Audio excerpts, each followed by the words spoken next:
Hello friends, welcome back to Sunita's channel. ಇವತ್ತಿನ ವಿಡಿಯೋದಲ್ಲಿ ಒಂದು ಸಿಂಪಲ್ ಆಗಿರುವಂತಹ ಸಿಂಗಲ್ ಸ್ಟೆಪ್ಪಲ್ಲಿ ಹಾಕುವಂತಹ ಹೊಸ ಡಿಸೈನ್ ಹಾಕೋದು ಹೇಗೆ ಅಂತ ನೋಡೋಣ.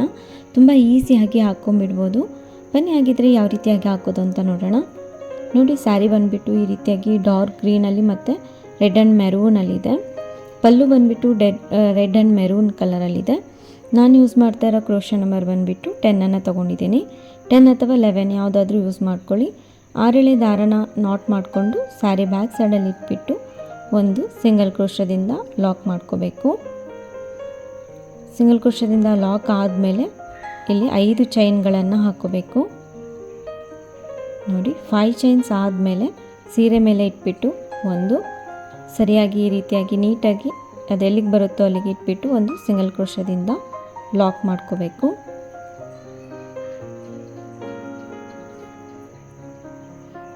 ನೋಡಿ, ಸಿಂಗಲ್ ಕ್ರೋಶದಿಂದ ಲಾಕ್ ಮಾಡ್ಕೊಂಡಾದಮೇಲೆ ಅದರ ಪಕ್ಕದಲ್ಲೇ ಇನ್ನೊಂದು ಸರಿ ಸಿಂಗಲ್ ಕ್ರೋಶ ಮಾಡ್ಕೋಬೇಕು. ಅದಾದಮೇಲೆ ಮತ್ತೆ ಇನ್ನೊಂದು ಸಿಂಗಲ್ ಕ್ರೋಶ ಮಾಡ್ಕೋಬೇಕು. ನೋಡಿ, 3 ಸಿಂಗಲ್ ಕ್ರೋಶ ಆಗಿದೆ. ಫಸ್ಟ್ ಒಂದು ಲಾಕ್ ಮಾಡಿಕೊಂಡು 5 ಚೈನ್ ಹಾಕ್ಕೊಂಡು 3 ಸರಿ ಸಿಂಗಲ್ ಕ್ರೋಶ ಮಾಡ್ಕೊಂಡಾದಮೇಲೆ ಇವಾಗ ಮತ್ತೆ 3 ಚೈನ್ ಹಾಕೋಬೇಕು. ನೋಡಿ, 3 ಚೈನ್ ಹಾಕ್ಕೊಂಡಾದ್ಮೇಲೆ ಸ್ವಲ್ಪ ದಾರನ ಮೇಲೆ ಮಾಡಿಕೊಂಡು ಇಲ್ಲೊಂದು ನಾವು ಮೀಡಿಯಮ್ ಸೈಜಿಂದ ಒಂದು ಬೀಡನ್ನು ಹಾಕೊಳ್ಳೋಣ. ಬೀಡ್ ಹಾಕ್ಕೊಂಡಾದ್ಮೇಲೆ ಬೀಡ್ ಲಾಕ್ ಮಾಡ್ಕೋಬೇಕು. ಬೀಡ್ ಲಾಕ್ ಮಾಡಿಕೊಂಡು ಮತ್ತೆ 3 ಚೈನ್ ಹಾಕೋಬೇಕು. ನೋಡಿ, 3 ಚೈನ್ ಹಾಕ್ಕೊಂಡಾದ್ಮೇಲೆ ಅದು ಸೀರೆ ಮೇಲೆ ಇಟ್ಬಿಟ್ಟು ಅದು ಎಲ್ಲಿಗೆ ಬರುತ್ತೋ ಅಲ್ಲಿಗೆ ಒಂದು ಸಿಂಗಲ್ ಕ್ರೋಶದಿಂದ ಲಾಕ್ ಮಾಡ್ಕೋಬೇಕು. ಸರಿಯಾಗಿ ಅದು ಎಳೆದು ಹಾಕಬಾರ್ದು. ಈ ರೀತಿಯಾಗಿ ನೀಟಾಗಿ ಇಟ್ಕೊಂಡು ಸಿಂಗಲ್ ಕ್ರೋಶದಿಂದ ಲಾಕ್ ಮಾಡ್ಕೊಂಡಾದ್ಮೇಲೆ ಸೀರೆನ ಬ್ಯಾಕ್ ಸೈಡಿಗೆ ಟರ್ನ್ ಮಾಡ್ಕೋಬೇಕು. ನೋಡಿ, ಬ್ಯಾಕ್ ಸೈಡಿಗೆ ಟರ್ನ್ ಮಾಡ್ಕೊಂಡಾದ್ಮೇಲೆ 3 ಚೈನ್ ಇರುತ್ತಲ್ಲ ಅದ್ರ ಮೇಲೆ 3 ಸಿಂಗಲ್ ಕ್ರೋಶ ಮಾಡ್ಕೋಬೇಕು. 2, ಈಗ ಇನ್ನೊಂದು ಸಿಂಗಲ್ ಕ್ರೋಶ ಮಾಡ್ಕೋಬೇಕು. ಇದು ನೀಟಾಗಿ ಕವರ್ ಆಗುತ್ತೆ. 3 ಸಿಂಗಲ್ ಕ್ರೋಶ ಆದಮೇಲೆ 4 ಚೈನನ್ನು ಹಾಕೋಬೇಕು. ನೋಡಿ, 4 ಚೈನ್ ಹಾಕ್ಕೊಂಡಾದ್ಮೇಲೆ ಬೀಡ್ ಆದಮೇಲೆ 3 ಚೈನ್ ಇರುತ್ತಲ್ಲ ಅಲ್ಲಿಗೆ ನೋಡಿ ಇನ್ನೊಂದು ಸರಿ ತೋರಿಸ್ತೀನಿ.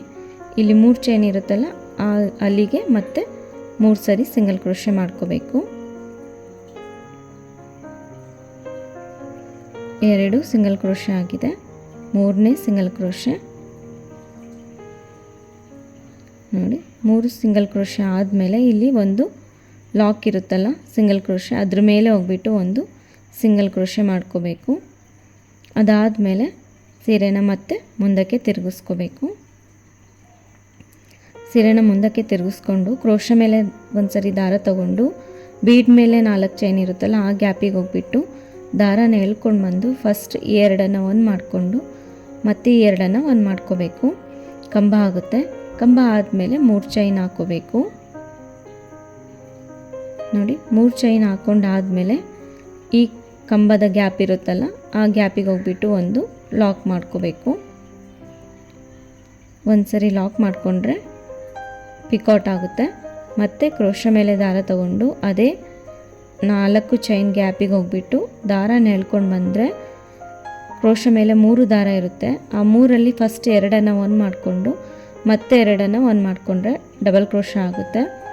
ಡಬಲ್ ಕ್ರೋಶ ಆದಮೇಲೆ 3 ಚೈನ್ ಹಾಕ್ಕೋಬೇಕು. ಇವಾಗ 2 ಕಂಬಗಳ ನಡುವೆ ಗ್ಯಾಪ್ ಇರುತ್ತೆ ನೋಡಿ, ಈ ಗ್ಯಾಪಲ್ಲಿ ಹೋಗ್ಬಿಟ್ಟು ಒಂದು ಲಾಕ್ ಮಾಡ್ಕೋಬೇಕು. ಆವಾಗ ಪಿಕೌಟ್ ಆಗುತ್ತೆ. ನೋಡಿ, ಕ್ರೋಶ ಮೇಲೆ ದಾರ ತಗೊಂಡೆ ಬೀಡ್ ಗ್ಯಾಪಲ್ಲಿ ಹೋಗ್ಬಿಟ್ಟು 2 ಒಂದು ಮಾಡಿಕೊಂಡು ಮತ್ತೆ 2 ಒಂದು ಮಾಡಿಕೊಂಡು ಡಬಲ್ ಕ್ರೋಶ ಆದಮೇಲೆ 3 ಚೈನ್ ಹಾಕೋಬೇಕು. ಮತ್ತು 2 ಕಂಬಗಳ ನಡುವೆ ಹೋಗ್ಬಿಟ್ಟು ಒಂದು ಲಾಕ್ ಮಾಡ್ಕೋಬೇಕು. 3 ಡಬಲ್ ಕ್ರೋಶ ಪಿಕೌಟ್ ಆಗಿದೆ. ಈಗ 4ನೇ ಡಬಲ್ ಕ್ರೋಶ ಪಿಕೌಟ್ ಮಾಡ್ಕೊತಾ ಇದ್ದೀನಿ. ನೋಡಿ, 4ನೇ ಕಂಬ ಆದಮೇಲೆ ಇವಾಗ 3 ಚೈನ್ ಹಾಕೋಬೇಕು. 3 ಚೈನ್ ಆದಮೇಲೆ ಸ್ವಲ್ಪ ದಾರನ ಮೇಲೆ ಮಾಡಿಕೊಂಡು ಒಂದು ಸ್ಮಾಲ್ ಬೀಡನ್ನು ಹಾಕ್ಕೊತಾ ಇದ್ದೀನಿ. ಬೀಡ್ ಬೇಡ ಅಂದ್ರೂ ಸಹ ನೀವು ಸ್ಕಿಪ್ ಮಾಡ್ಕೋಬೋದು. ಬೀಡ್ ಬೇಕಂದರೆ ಬೀಡನ್ನು ಹಾಕ್ಕೊಂಡು 2 ಕಂಬಗಳ ನಡುವೆ ಹೋಗಿಬಿಟ್ಟು ಒಂದು ಗ್ಯಾಪಿಗೆ ಒಂದು ಸಿಂಗಲ್ ಕ್ರೋಶೆ ಮಾಡ್ಕೋಬೇಕು. ಮತ್ತೆ ಅದೇ ರೀತಿ ಕ್ರೋಶೆ ಮೇಲೆ ದಾರ ತಗೊಂಡು ಕಂಬವನ್ನು ಮಾಡ್ಕೋಬೇಕು. ಕಂಬ ಆದಮೇಲೆ ಮತ್ತೆ 3 ಚೈನ್ ಹಾಕೋಬೇಕು. ಮತ್ತು 2 ಕಂಬಗಳ ನಡುವೆ ಹೋಗಿಬಿಟ್ಟು ಒಂದು ಲಾಕ್ ಮಾಡಿಕೊಂಡ್ರೆ ಪಿಕಾಟ್ ಆಗುತ್ತೆ. ಇಲ್ಲಾಂದರೆ ಪ್ರತಿಯೊಂದು ಪಿಕಾಟ್ ಮೇಲೂ ಸಹ ನೀವು ಬೀಡನ್ನು ಹಾಕ್ಕೋಬೋದು. ನಿಮ್ಗೆ ಯಾವ ರೀತಿ ಡಿಸೈನ್ ಇಷ್ಟ ಆಗುತ್ತೋ ನೋಡಿಕೊಂಡು ಆ ರೀತಿ ಪ್ಲ್ಯಾನ್ ಮಾಡ್ಕೋಬೋದು. ಇಲ್ಲಾಂದರೆ ಈ ರೀತಿಯಾಗಿ ಮಿಡಲ್ ನಾನು 8 ಡಬಲ್ ಕ್ರೋಶ ಪಿಕಾಟನ್ನು ಮಾಡ್ತಾ ಇರೋದ್ರಿಂದ ಮಧ್ಯದ 4ನೇ ಪಿಕಾಟ್ಗೆ ನಾನಿಲ್ಲಿ ಬೀಡನ್ನು ಹಾಕ್ಕೊಂಡಿದ್ದೀನಿ. ಇವಾಗ ಅದೇ ರೀತಿಯಾಗಿ ಈ ಕಡೆನೂ 4 ಕಂಬ ಪಿಕಾಟ್ ಬರಬೇಕು.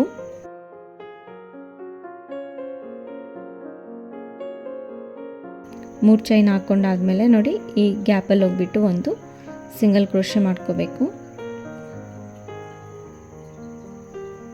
ಅದಾದಮೇಲೆ ಮತ್ತೆ ಕ್ರೋಶೆ ಮೇಲೆ ದಾರ ತಗೊಂಡು 4 ಚೈನ್ ಗ್ಯಾಪಿಗೆ ಹೋಗ್ಬಿಟ್ಟು ದಾರನ ಎಳ್ಕೊಂಡು ಬಂದು ಎರಡೆರಡನ್ನು ಒಂದು ಮಾಡಿಕೊಂಡ್ರೆ ಪಿಕೌಟ್ ಡಬಲ್ ಕ್ರೋಶ ಆಗುತ್ತೆ. ಡಬಲ್ ಕ್ರೋಶ ಆದಮೇಲೆ 3 ಚೈನ್ ಹಾಕ್ಕೊಂಡು 2 ಕಂಬಗಳ ನಡುವೆ ಹೋಗಿಬಿಟ್ಟು ಒಂದು ಲಾಕ್ ಮಾಡ್ಕೋಬೇಕು. ನೋಡಿ ಈ ರೀತಿಯಾಗಿ ಬರುತ್ತೆ ಡಿಸೈನ್, ಒಂದು ಕ್ಯೂಟಾಗಿರೋಂತಹ ಆರ್ಚು.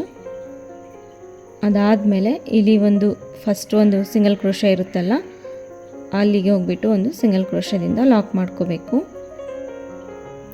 ಅದೇ ರೀತಿ ಡಿಸೈನ್ನ ಕಂಟಿನ್ಯೂ ಮಾಡ್ತಾ ಹೋಗಬೇಕು. ಪಕ್ಕದಲ್ಲಿ ಇನ್ನೊಂದು ಸಿಂಗಲ್ ಕ್ರೋಶೆ ಮಾಡ್ಕೋಬೇಕು. ನೋಡಿ ಅದ್ರ ಪಕ್ಕದಲ್ಲಿ ಇನ್ನೊಂದು ಸಿಂಗಲ್ ಕ್ರೋಶೆ, ಆರ್ಚದು ಸಿಂಗಲ್ ಕ್ರೋಶೆ ಸೇರಿಸ್ಕೊಂಡು ನಮಗೆ ಇಲ್ಲಿ 3 ಸಿಂಗಲ್ ಕ್ರೋಶೆ ಬರುತ್ತೆ. ಇನ್ನೊಂದು ಸ್ವಲ್ಪ ಗ್ಯಾಪ್ ಬೇಕು ಅನ್ನೋದಾದರೆ ನೀವು ಇನ್ನೊಂದು ಸ್ವಲ್ಪ ಸಿಂಗಲ್ ಕ್ರೋಶೆಗಳನ್ನ 4 ಅಥವಾ 5 ಸಿಂಗಲ್ ಕ್ರೋಶೆಗಳನ್ನ ಹಾಕ್ಕೊತಾ ಹೋಗ್ಬೋದು. ನೋಡಿ ಇದೇ ರೀತಿ ಡಿಸೈನ್ನ ಕಂಟಿನ್ಯೂ ಮಾಡ್ತಾ ಹೋಗೋಣ. ಇವಾಗ ಮತ್ತೆ 5 ಚೈನನ್ನು ಹಾಕ್ಕೋಬೇಕು. ಕುಚ್ಚಿಗೆ ನಾನಿಲ್ಲಿ 5 ಚೈನನ್ನು ಹಾಕ್ಕೊತಾ ಇದ್ದೀನಿ.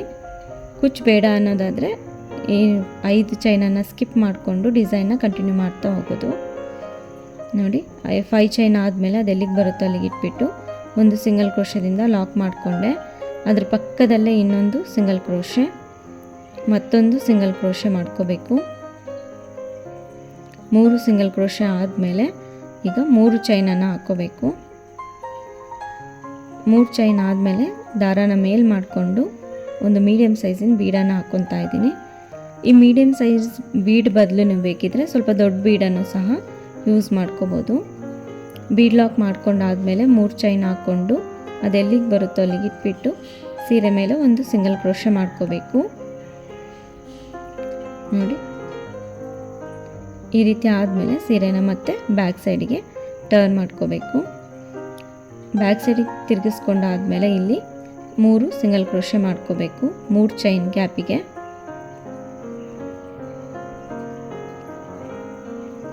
ಮೂರು ಚೈನ್ ಗ್ಯಾಪಿಗೆ ಸಿಂಗಲ್ ಕ್ರೋಶೆ ಆದಮೇಲೆ ಇವಾಗ 4 ಚೈನ್ಗಳನ್ನ ಹಾಕ್ಕೋಬೇಕು. ನೀವೇನಾದರೂ ದೊಡ್ಡ ಬೀಡ್ ಯೂಸ್ ಮಾಡಿದರೆ ಸ್ವಲ್ಪ ಚೈನ್ಗಳನ್ನ ನೋಡಿಕೊಂಡು ಎಷ್ಟು ಇಡ್ಸುತ್ತೆ ನೋಡಿಬಿಟ್ಟು ಅಷ್ಟು ಚೈನ್ಗಳನ್ನ ಹಾಕ್ಕೋಬೇಕಾಗುತ್ತೆ. ಅದು 4 ಚೈನ್ ಆದಮೇಲೆ 3 ಚೈನ್ಗೆ ಇವಾಗ 3 ಸಿಂಗಲ್ ಕ್ರೋಶೆ ಮಾಡ್ಕೋಬೇಕು. ಮಾಡ್ಕೊಂಡಾದಮೇಲೆ ನೋಡಿ ಇಲ್ಲಿ ಫಸ್ಟ್ ಒಂದು ಸೀರೆ ಮೇಲೆ ಒಂದು ಸಿಂಗಲ್ ಕ್ರೋಶೆ ಇರುತ್ತಲ್ಲ, ಲಾಕ್ ಇರುತ್ತಲ್ಲ, ಅದ್ರ ಮೇಲೆ ಇನ್ನೊಂದು ಸಿಂಗಲ್ ಕ್ರೋಶೆ ಮಾಡ್ಕೋಬೇಕು. ಅದು ನೀಟ್ ಫಿನಿಶಿಂಗ್ ಬರುತ್ತೆ ಅನ್ನೋದಕ್ಕೋಸ್ಕರ ಅಷ್ಟೇ. ಅದಾದಮೇಲೆ ಬಟ್ಟೆನ ಮತ್ತೆ ಮುಂದಕ್ಕೆ ತಿರುಗಿಸ್ಕೋಬೇಕು. ಕ್ರೋಶೆ ಮೇಲೆ ದಾರ ತಗೊಂಡು ಈ 4 ಚೈನ್ ಗ್ಯಾಪಿಗೆ ಹೋಗ್ಬಿಟ್ಟು ದಾರನ ಎಳ್ಕೊಂಡು ಬಂದು ಕಂಬಗಳನ್ನ ಮಾಡ್ಕೋಬೇಕು. ಕಂಬ ಆದಮೇಲೆ 3 ಚೈನ್ ಹಾಕ್ಕೊಂಡು ಪಿಕಾಟನ್ನು ಮಾಡ್ಕೋಬೇಕು. ಅದೇ ರೀತಿ 8 ಕಂಬ ಮತ್ತು ಪಿಕಾಟ್ನ ಮಾಡ್ಕೋಬೇಕು. ಈ ಡಿಸೈನ್ ತುಂಬ ಈಸಿ ಆಗಿರುವಂಥದ್ದು, ಬಿಗಿನರ್ಸು ಸಹ ಆರಾಮಾಗಿ ಟ್ರೈ ಮಾಡ್ಬೋದು. ಡಿಸೈನು ಯಾರು ಬೇಕಾದರೂ ಟ್ರೈ ಮಾಡ್ಬೋದು. ಮತ್ತು ಯಾವುದೇ ರೀತಿಯಾದಂತಹ ಸ್ಯಾರೀಸ್ಗಾದರೂ ಸಹ ತುಂಬಾ ಚೆನ್ನಾಗಿ ಸೂಟ್ ಆಗುತ್ತೆ. ಅಂದರೆ ಮೈಸೂರು ಸಿಲ್ಕ್ ಸ್ಯಾರೀಸ್ಗೆ, ರೇಷ್ಮೆ ಸೀರೆಗಳಿಗೆ, ಕಾಟನ್ ಸ್ಯಾರಿಗಳಿಗೆ ಸಹ ಆರಾಮಾಗಿ ಟ್ರೈ ಮಾಡ್ಬೋದು. ಯಾರಿಗಾದ್ರೂ ತುಂಬ ಅರ್ಜೆಂಟ್ ಏನಾದರೂ ಇದ್ದರೆ ಈ ರೀತಿ ಡಿಸೈನ್ಸ್ನ ನಾವು ಹಾಕ್ಕೊಡ್ಬೋದು. ನಾನು ಕಡಿಮೆ ಬಜೆಟಲ್ಲಿ ಸಹ ಆಗೋಗುವಂತಹ ಡಿಸೈನ್ ಅಂತಲೇ ಹೇಳ್ಬೋದು. ನೋಡಿ, ಬೀಡನ್ನು ಹಾಕ್ಕೊಂಡು ಆಮೇಲೆ ಮತ್ತೆ ಅದೇ ರೀತಿ ಕಂಬಗಳ ನಡುವೆ ಹೋಗ್ಬಿಟ್ಟು ಒಂದು ಲಾಕ್ ಮಾಡ್ಕೋಬೇಕು. 4 ಕಂಬ ಪಿಕೌಟ್ ಆಗಿದೆ. ಇವಾಗ ನೆಕ್ಸ್ಟ್ ಈ ಕಡೆ 4 ಡಬಲ್ ಕ್ರೋಶ ಪಿಕೌಟ್ಗಳಾಗಬೇಕು. ಡಬಲ್ ಕ್ರೋಶ ಅಂದರೂ ಒಂದೇ, ಕಂಬ ಅಂದರೂ ಒಂದೇ.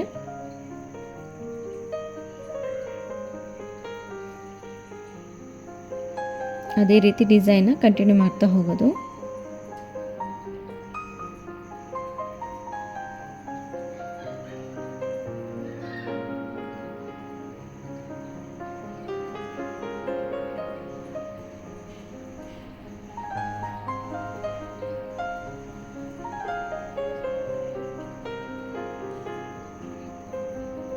ನೋಡಿ, 4ನೇ ಕಂಬ ಪಿಕೌಟ್ ಆಗಿದೆ. ದಾರ ಏನಾದರೂ ಈ ರೀತಿ ಸರಿ ಹೋಗಿಲ್ಲ ಅಂದರೆ ಅದನ್ನು ಸರಿ ಮಾಡಿಕೊಂಡು ಕಂಟಿನ್ಯೂ ಮಾಡಬೇಕು. ಕಸ್ಟಮರ್ಗೆ ನಾವು ಎಷ್ಟು ನೀಟ್ ಫಿನಿಶಿಂಗ್ ಕೊಡ್ತೀವೋ ಅವರಿಗೆ ಅಷ್ಟು ಚೆನ್ನಾಗಿ ಇಷ್ಟ ಆಗುತ್ತೆ. ನಾವು ಸರಿಯಾಗಿ ಹಾಕ್ಕೊಡ್ಲಿಲ್ಲ ಅಂತಂದರೆ, ಡಿಸೈನ್ ಅಷ್ಟೊಂದು ಚೆನ್ನಾಗಿ ಬರಲಿಲ್ಲ ಅಂದರೆ ಅಷ್ಟು ಇಷ್ಟ ಆಗೋದಿಲ್ಲ. ಹಾಗಾಗಿ ನೀಟ್ ಫಿನಿಶಿಂಗ್ ಕೊಡಲಿಕ್ಕೆ ಟ್ರೈ ಮಾಡಿ. ಅದು ಕಂಪ್ಲೀಟ್ ಆದಮೇಲೆ ಈ ಲಾಕ್ ಮೇಲೆ ಸಿಂಗಲ್ ಕ್ರೋಶದ ಮೇಲೆ ಸಿಂಗಲ್ ಕ್ರೋಶ ಮಾಡಿಕೊಂಡು ಪಕ್ಕದಲ್ಲಿ ಇನ್ನೊಂದು ಸಿಂಗಲ್ ಕ್ರೋಶೆ ಮಾಡ್ಕೋಬೇಕು. ಮತ್ತು ಅದ್ರ ಪಕ್ಕದಲ್ಲಿ ಇನ್ನೊಂದು ಸಿಂಗಲ್ ಕ್ರೋಶೆ ಮಾಡ್ಕೋಬೇಕು. ಅದಾದಮೇಲೆ 5 ಚೈನನ್ನು ಹಾಕ್ಕೋಬೇಕು. ನಾನು ಆವಾಗಲೇ ಹೇಳಿದಾಗೆ ಕುಚ್ಚು ಬೇಡ ಅನ್ನೋದಾದರೆ ಈ 5 ಚೈನ್ನ ನೀವು ಸ್ಕಿಪ್ ಮಾಡ್ಕೋಬೋದು. ನೋಡಿ, 5 ಚೈನ್ಸ್ ಆದಮೇಲೆ ಪಕ್ಕದಲ್ಲಿ ಇನ್ನೊಂದು ಸಿಂಗಲ್ ಕ್ರೋಶೆ, ಮತ್ತು ಇನ್ನೊಂದು ಸಿಂಗಲ್ ಕ್ರೋಶೆ. ನಾನಿಲ್ಲಿ ಗ್ಯಾಪ್ಗೋಸ್ಕರ 3 ಸರಿ ಸಿಂಗಲ್ ಕ್ರೋಶೆ ಮಾಡ್ಕೊಂಡಿದ್ದೀನಿ. ನಿಮ್ಗೆ ಇನ್ನೊಂದು ಸ್ವಲ್ಪ ಜಾಸ್ತಿ ಸಿಂಗಲ್ ಕ್ರೋಶೆ ಬೇಕಂದ್ರೂ ಸಹ ಮಾಡ್ಕೋಬೋದು. ಅದೇ ರೀತಿ ಡಿಸೈನ ನಾನಿಲ್ಲಿ ಕಂಪ್ಲೀಟ್ ಮಾಡ್ಕೊಂಡು ಬರ್ತೀನಿ. ಎಷ್ಟು ಕ್ಯೂಟಾಗಿ ಬಂದಿದೆ ನೋಡಿ ಡಿಸೈನು. ನೋಡಿ, ಕಂಪ್ಲೀಟ್ ಆದಮೇಲೆ ಈ ರೀತಿಯಾಗಿ ಕಾಣಿಸ್ತಾ ಇದೆ. ಇನ್ನು ಕೊನೆಯಲ್ಲಿ ನೋಡಿ, ಆರ್ಚ್ ಆದಮೇಲೆ 5 ಚೈನ್ ಹಾಕ್ಕೊಂಡು 3 ಸಿಂಗಲ್ ಕ್ರೋಶೆ ಹಾಕ್ಕೊಂಡು ಆದಮೇಲೆ 2 ಚೈನನ್ನು ಹಾಕ್ಕೊಂಡು ದಾರನ ಕಟ್ ಮಾಡ್ಕೊಂಡಿದ್ದೀನಿ. ಈ ದಾರನ ನಾನು ಕುಚ್ಚಲ್ಲಿ ಸೇರಿಸ್ಕೊಂಡು ನಾಟ್ ಮಾಡ್ಕೊತೀನಿ. ನೋಡಿ, ಕುಚ್ಚು ಕಟ್ಕೊಂಡ್ಬರ್ತಿದ್ದೀನಿ. ಕುಚ್ಚು ಕಟ್ಟಿದ ಮೇಲೆ ಈ ರೀತಿಯಾಗಿ ಕಾಣಿಸ್ತಾ ಇದೆ. ಕುಚ್ಚು ಕಟ್ಟಲಿಕ್ಕೆ ನಾನಿಲ್ಲಿ 130 ಎಳೆನ ದಾರನ ಯೂಸ್ ಮಾಡಿದ್ದೀನಿ. ತುಂಬ ಈಸಿಯಾಗಿ ಹಾಕುವಂತಹ ಡಿಸೈನು. ಈ ಡಿಸೈನ್ಗೆ ನಾನಿಲ್ಲಿ 350ಇಂದ 400ವರೆಗೂ ಚಾರ್ಜಸ್ ಮಾಡ್ತಾ ಇರ್ತೀನಿ. ಈ ವಿಡಿಯೋ ಇಷ್ಟ ಆಗಿದೆ ಅಂದ್ಕೊಂಡಿದ್ದೀನಿ. ಇಷ್ಟ ಆಗಿದರೆ ಪ್ಲೀಸ್ ಲೈಕ್ ಮಾಡಿ, ಶೇರ್ ಮಾಡಿ. ಸಬ್ಸ್ಕ್ರೈಬ್ ಆಗಿಲ್ಲ ಅಂದರೆ ಸಬ್ಸ್ಕ್ರೈಬ್ ಆಗಿ. ಮತ್ತೊಂದು ಒಳ್ಳೆಯ ವಿಡಿಯೋ ಜೊತೆಗೆ ಭೇಟಿಯಾಗೋಣ. ಧನ್ಯವಾದಗಳು.